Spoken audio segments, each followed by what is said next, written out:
would like to invite Mr. Naushad Noorani. Please welcome him with a huge round of applause. Good afternoon.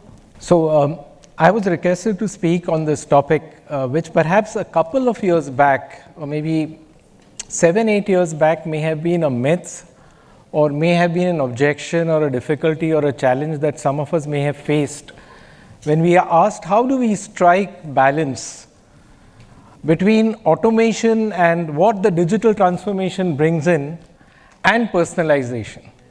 I don't think in today's day and time this challenge exists anymore. In fact, I would think that this is something that all of us have gone beyond.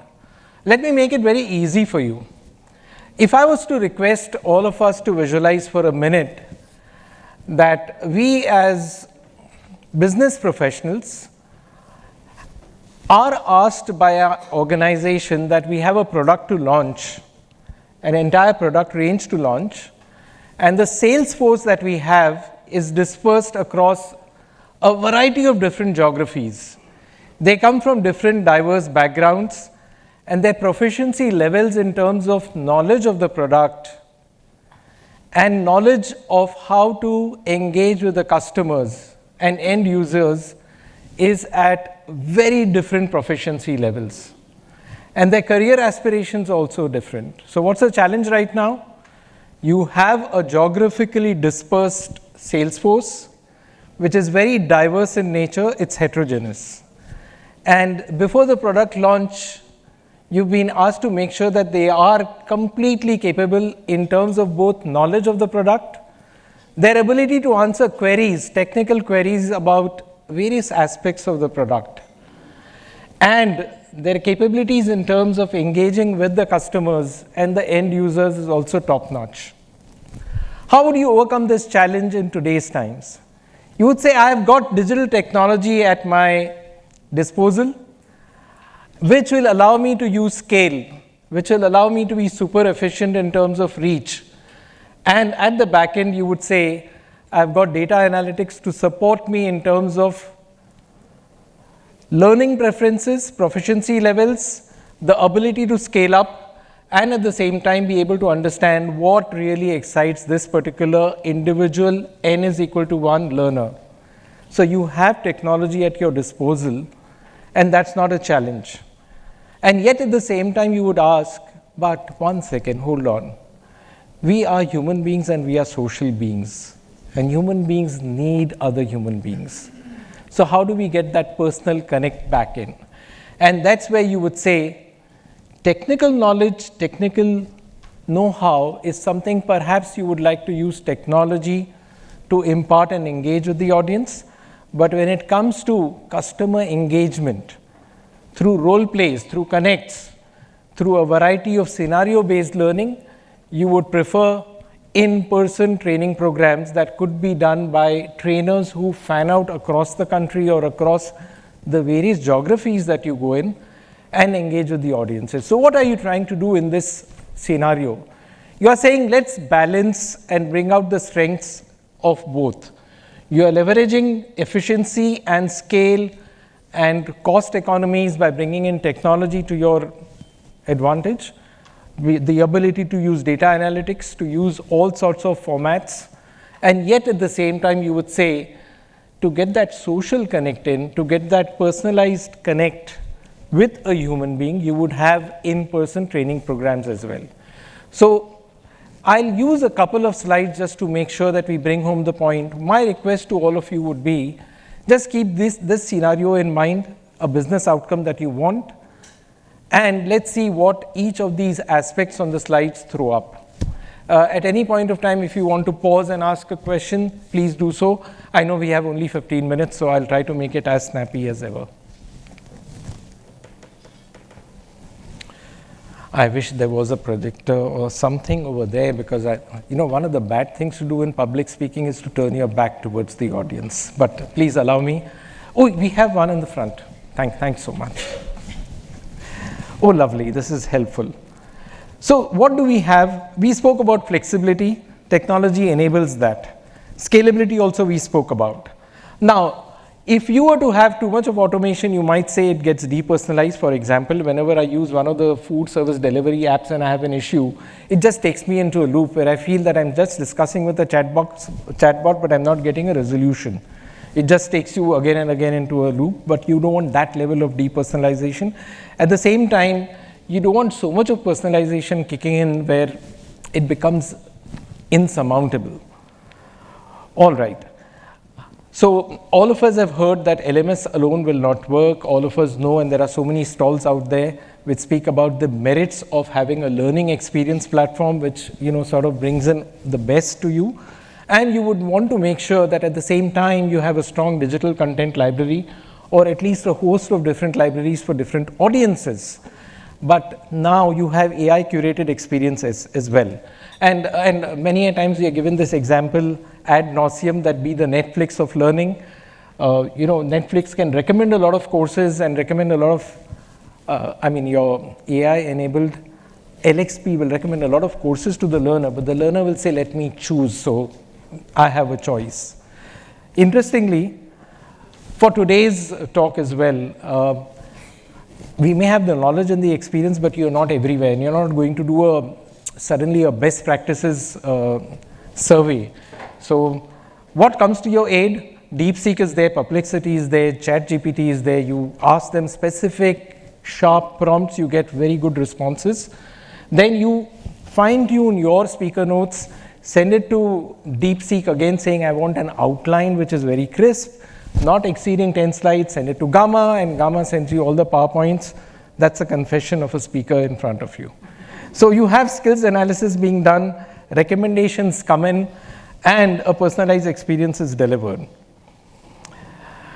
I think adaptive learning and all these things will help, but what is more important, and Google does this very well, I'm sure you've read about it and heard it, which is, Googler meets Googler. So you have certain interests, you want to know about something, Google enables it through technology, matches you, but then the personal interaction in person or virtually gets done, and that's where human connect also comes in. All of us know that many a times for expert learning, you can go through a course which will bring you up to speed in terms of project management skills or whatever technical knowledge you want or a functional domain expertise you want. But at the same time, you also feel the need to connect with an expert. You have these platforms where you have internal mentors, internal executive coaches, and expert connects also get done. Online and in-person learning, I think this is known to us. It's only a question of balancing it out. You have your learner preferences, you have your courses, you have your learning needs, you have data analytics at your disposal. I think it's very easy to balance it out. It's not so difficult. I was also asked by the organizers to touch upon a bit about what happens if somebody wants very hardcore technical skills to be done. Boeing does this very well. Many others also, like Hyundai, do it. I know for a fact that Tata Motors does it. At Mahindra's, we used to do it. Engaging learners with gamification and immersive learning technology, especially in automotive, and even L&T does it extremely well. L&T University has one of the best things available as far as use of digital as well as balancing it with personal touch is concerned. Microsoft and micro learning and ongoing support. So you have a lot of micro bite-sized learning. And the question that I ask myself in the morning is, why should any one of you come here to speak to somebody who's not even a known entity when you have the best of TEDx speakers at your disposal, you have the best of Harvard Business School professors, their bites are there. And then what I realized is, hello, those things are there and I will choose, but I want that human connect, because not only do I want to hear a person live and interact and maybe network with the people, and don't all of us, we love to watch videos of stand-up comedians. We love to watch videos of the best of singers and ghazal maestros. And yet, if you're given a chance to attend a TEDx talk in person, or attend a ghazal performance live, or go to a stand-up comedy show in presence, in a face-to-face sort of human connect thing, you would do that. And that's the answer as well. That automation will never replace human connection. That's a given. It's only a question of balancing it out, keeping the learner at the center, because ultimately we are doing it for business outperformance. but we are doing it keeping in mind that there is a human being involved, and the human being for us, each and every person, is so important. What excites that person? What are the career aspirations for that person? What could be a possible burning platform for that person? Is it employability? Does the person want to be the best in the field? What needs drive the person? What is the primary driver of that person? Some of us, you know it well, I don't have to say it, but some of us get kicked by achievement and we compete with ourselves. But some of us want power and fame, we want control, we want status, and yet there are others who want affiliation. So what is the primary driver? If we can capture that and then ask ourselves, how does the person learn? How will the person retain? How will the person be able to apply that learning that he or she has retained on the job? I think we would be able to get that act together. A small thing, I'm not saying and claiming that RPG has the best of the worlds, no. Recently we launched something which we should have launched a long time back. We launched Opportunity Marketplace. But what we realized in the process was, we don't have an LXP as yet. We are still on SuccessFactors LMS. But what we've done is learning courses. We are using AI in a big way right now. We have Skillsoft Percipio. And then what we've done is we've democratized it in the sense any person in the organization who has a short-term assignment or a need or a project can place it with a short description, and saying also what it entails in terms of time and investment and what's in it for the person who undertakes it. Anyone can choose to undertake that. We have connected people who would like to volunteer as either executive coaches or as functional mentors or as subject matter experts. And then we've kept a limit, of course. Nobody should get overloaded with too many things. So there's a limit of two persons at a given point of time. And that connection is taking place. And of course, at the back, AI is recommending courses based on the aspirations, the needs, and the development needs of the person. So what I would only say, and I think this is a realization all of you have, it's not something new that I'm talking about, but automation will enhance learning and capability building in a big way. It's not meant to replace any of us as human beings or as faculty members or as expert connects.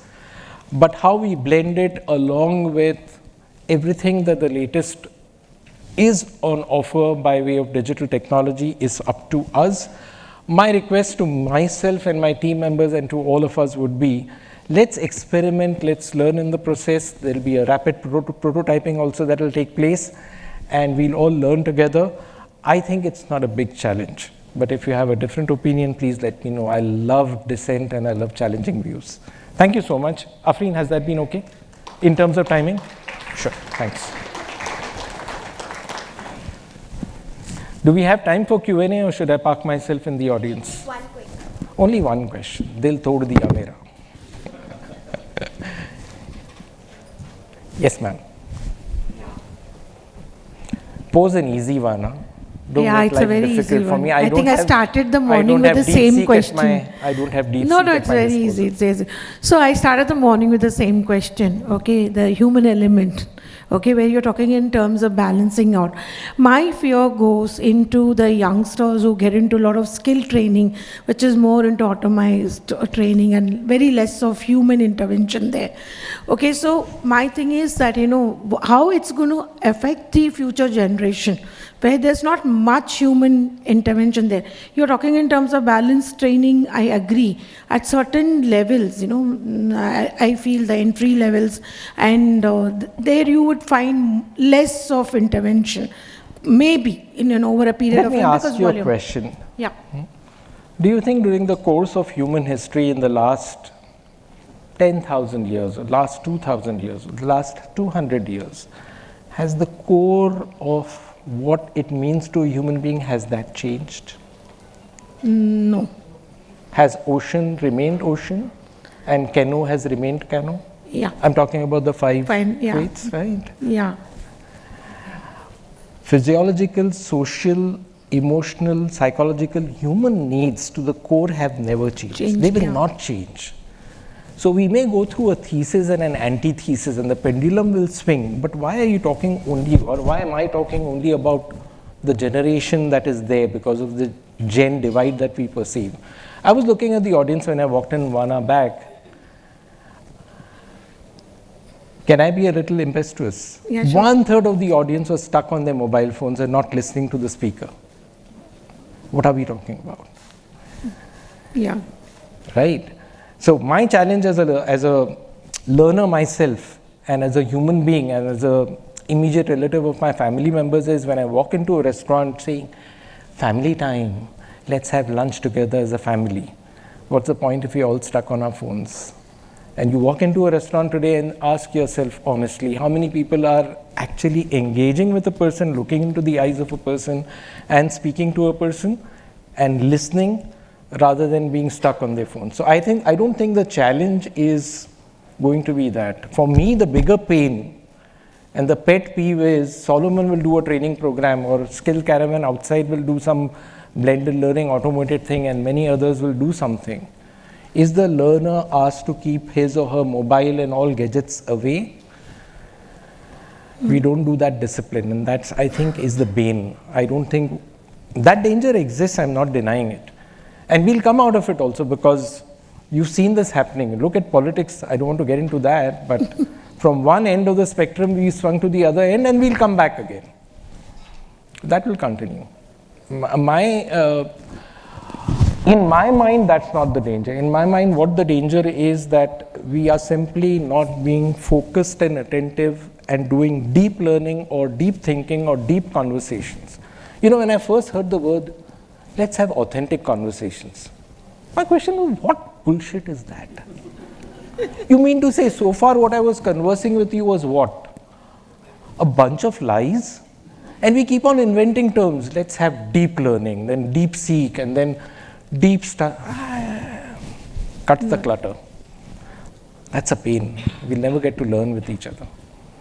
Is that authentic enough for you? Yes. I didn't give you a goli, na? No. I didn't skirt the issue, na? Sure. Thank you so much. Thanks.